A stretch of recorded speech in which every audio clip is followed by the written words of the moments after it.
Hi, welcome to episode 4 of Ask Thomas George. So today I'm about to do a vocal session with Heather Luckier, aka Lucky, kind of a hip-hop electronic project we've been doing. So that's why I'm in the studio today. I thought I'd bang through these questions, answer your questions for episode 4. So let's just jump straight in. So the first one is from Timothy. What does it take to be a good producer? I'm not sure if there's kind of a language barrier here, but what does it take to be a good producer? Good's very subjective. What do you think is good? Making a lot of money, making good tracks? Good. What I think is good, you might think is rubbish, or vice versa. I'd say if you want to be an experienced producer, is write a lot of music, work with a lot of people, and don't expect it to happen straight away.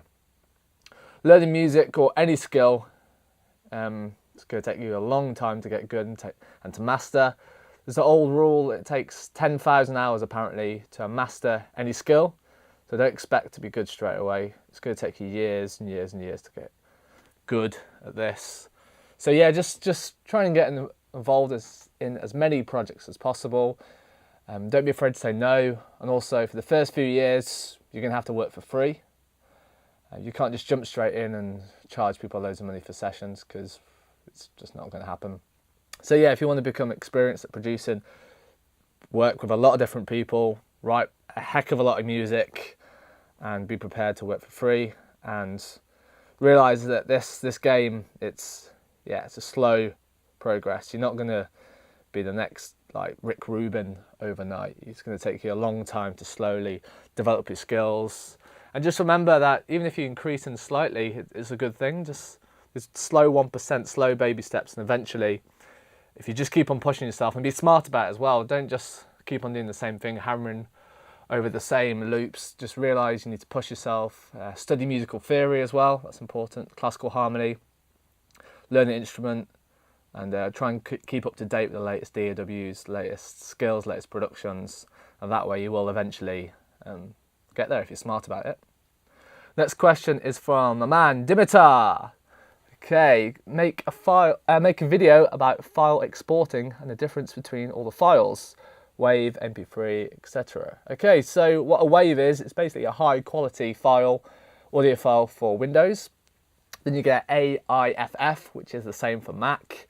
Then you get MP3, which is 320, can be high quality. And then you get AAC, which is basically trying to take over the MP3. All my mixes are put on SoundCloud, or either WAVs or AIFFs. And because Logic Pro, you can choose a WAV or AIFF.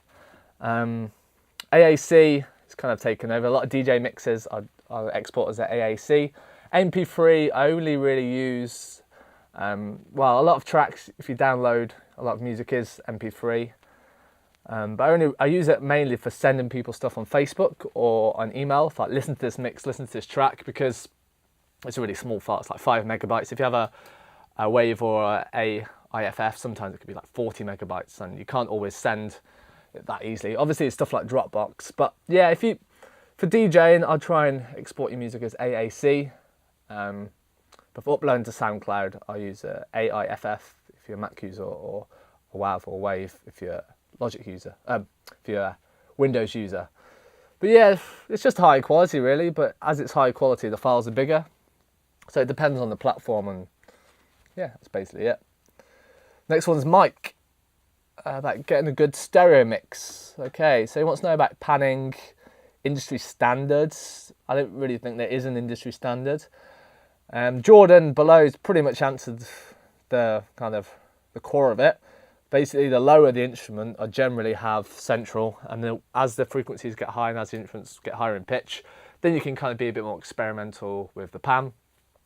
But there isn't really a rule or industry rule of the guitar goes on the left or the crash goes on the right. It's just what are you trying to do with this song? What kind of vibe and feel are you trying to give with this music? Like a lot of Radiohead's music, especially like a lot of the tracks off in Rainbows, for example, the panning's all over the place. Like Reckoner, the drums are panned all the way to one side, and there's basically no drums at all on the other side. There isn't really a set rule, just try and be experimental really and just test it and see what works and what doesn't work. But yeah, as Jordan said, as a general rule, I wouldn't put the kick drum or the bass like hard on one side generally, unless if you're doing more experimental music, why not? They listen to a lot of Pink Floyd or more progressive music. The pan's really wide. So yeah, there isn't a rule, but yeah, lower, middle, higher, wider is basically it. Okay, Jordan's got a question underneath too. When should you give up on producing a track? What's the difference between a famous producer like Deadmau5 and a bedroom producer? Well, someone like Deadmau5, they've got the whole package really. Think about Deadmau5, he's got the image, like the big mouse head. He's got the live show, because he doesn't just DJ on like Pioneer decks. He actually like does a lot of sampling, triggering, so he's got the big live show.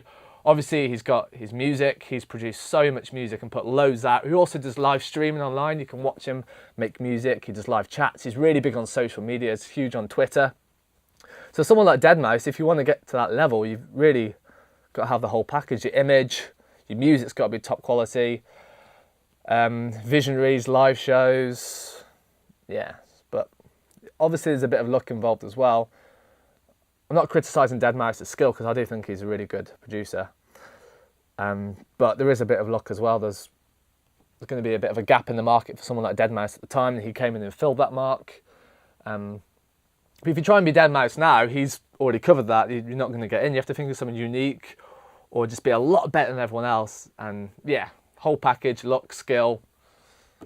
That's basically it, I'd say. Okay, Mackie. Sidechaining. Okay. It resolves the beat and bass issues. I don't know. It depends what you're trying to do. Like music, like trap music, the bass drum is the bass line. Sidechaining basically just pumps. Well, if you're doing standard sidechain, pumps it to a beat, and you send it to you sidechain through a compressor, and that goes against a different instrument. I've actually got a video all about sidechaining. Mackie, if you want to learn about that, it's on Logic Pro. It's just here.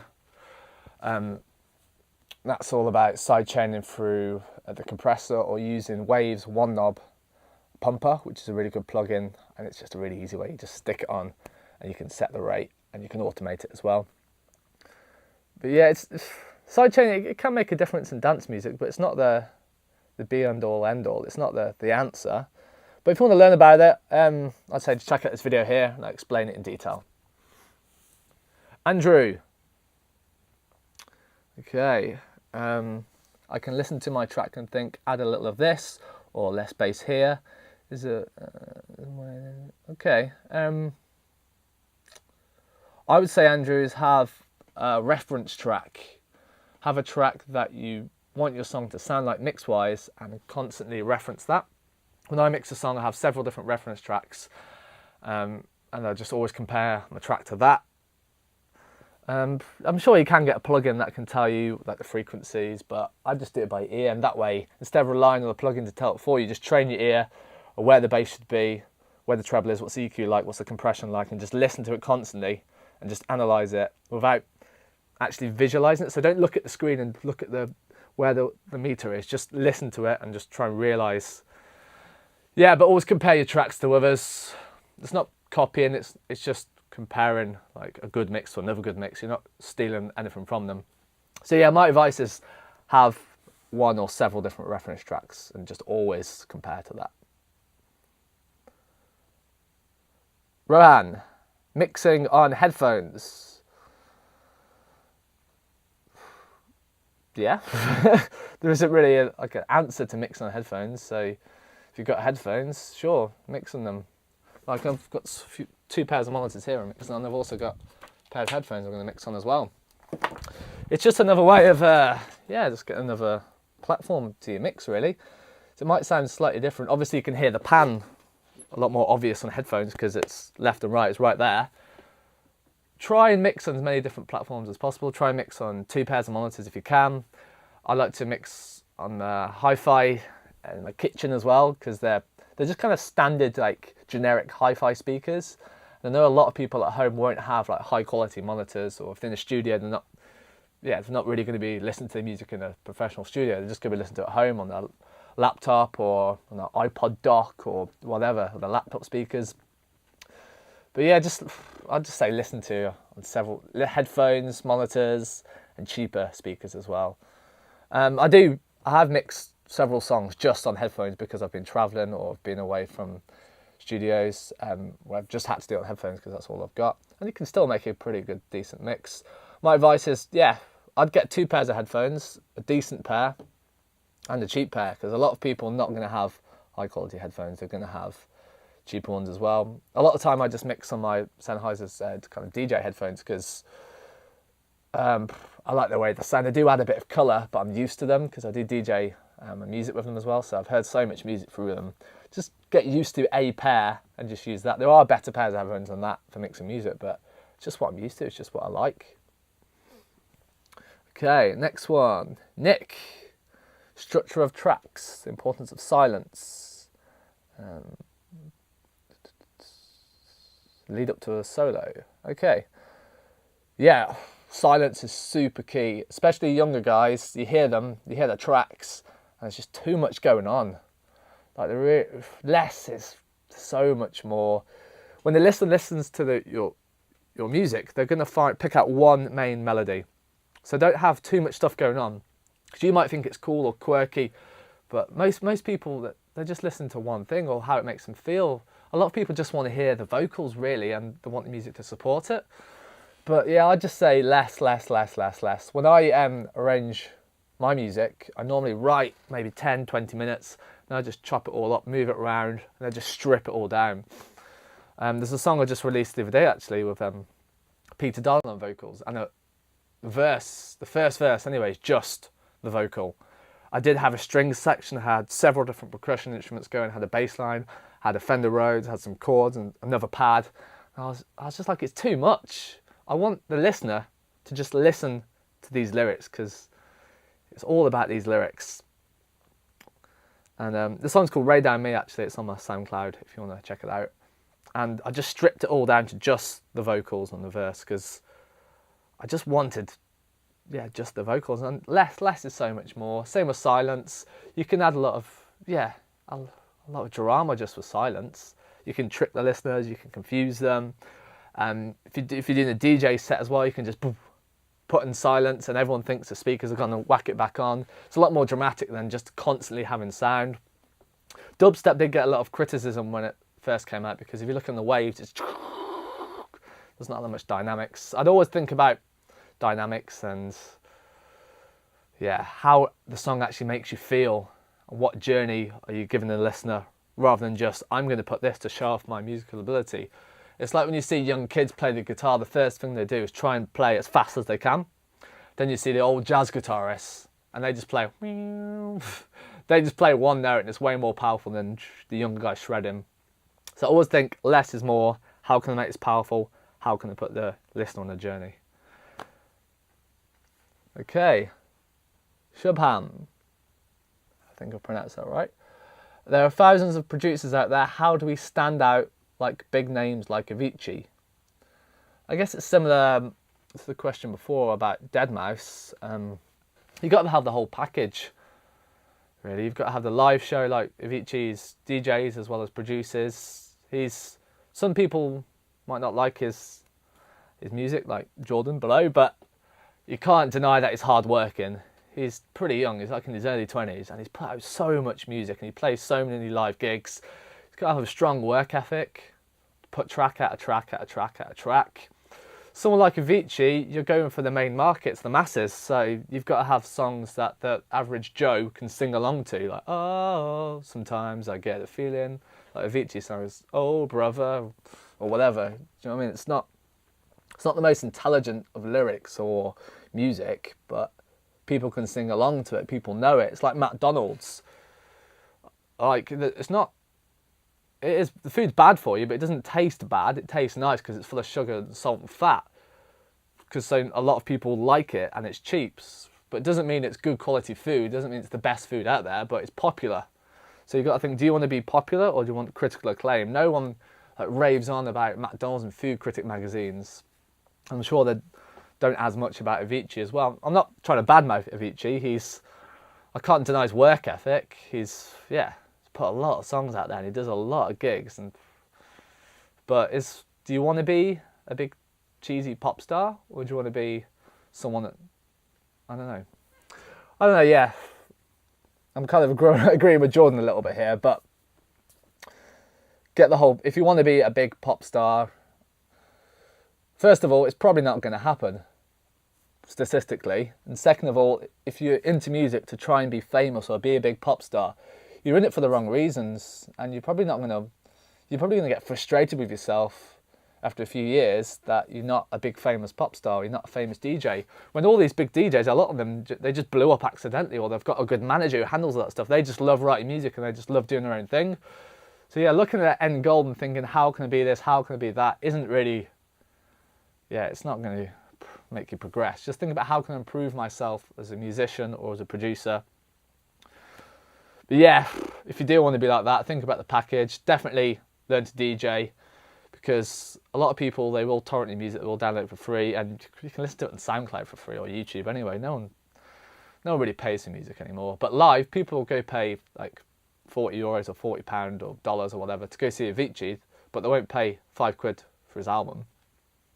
So yeah, definitely learn to DJ, but don't just DJ as in just fade between tracks, hit the sync button.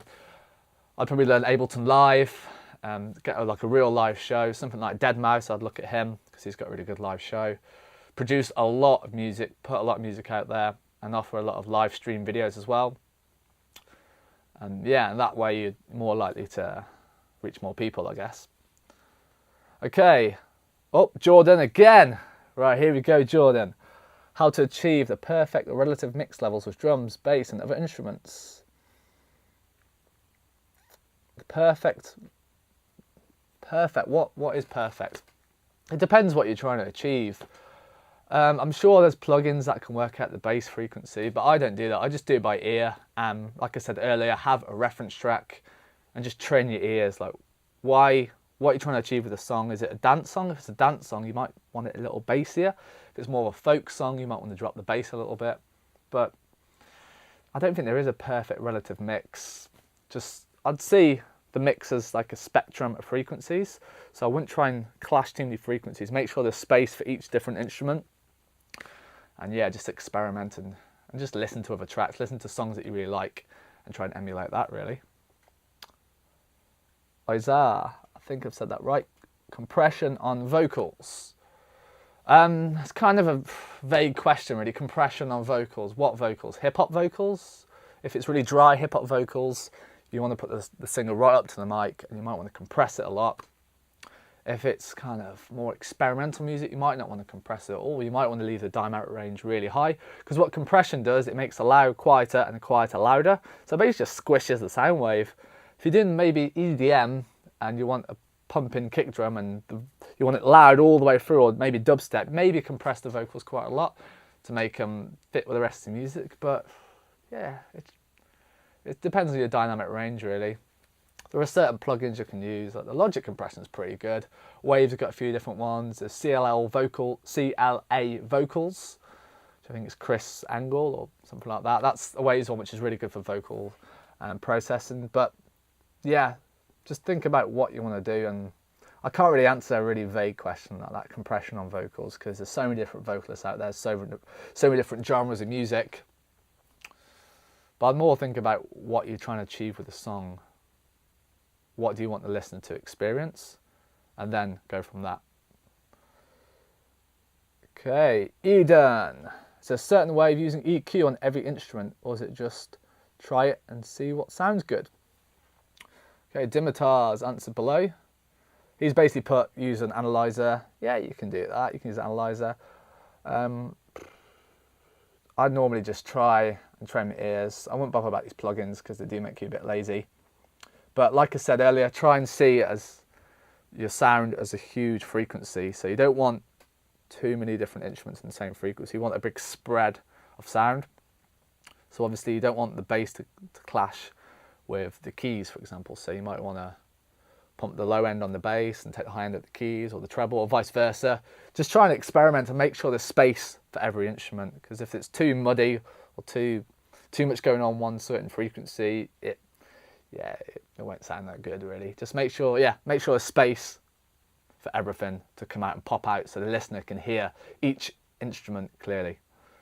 Okay, I think I've gone through these answers. If anyone's got any comments, please comment below. Like the video if you like it, don't like it if you don't. It's completely up to you guys. Thanks for asking the question, guys. Set up some mics now ready for my hip-hop vocal recording. It's going to be pretty good. Heather Luckier, aka Lucky. The track should be out soon. We've made some pretty cool music here. I don't normally work with hip-hop, but I really like the kind of creative ideas Heather's got. I think it's more about working with people that have got interesting ideas that can really push you as a musician or producer. If you've got questions for episode 5, please leave them in the comments below, and I'll catch you next time.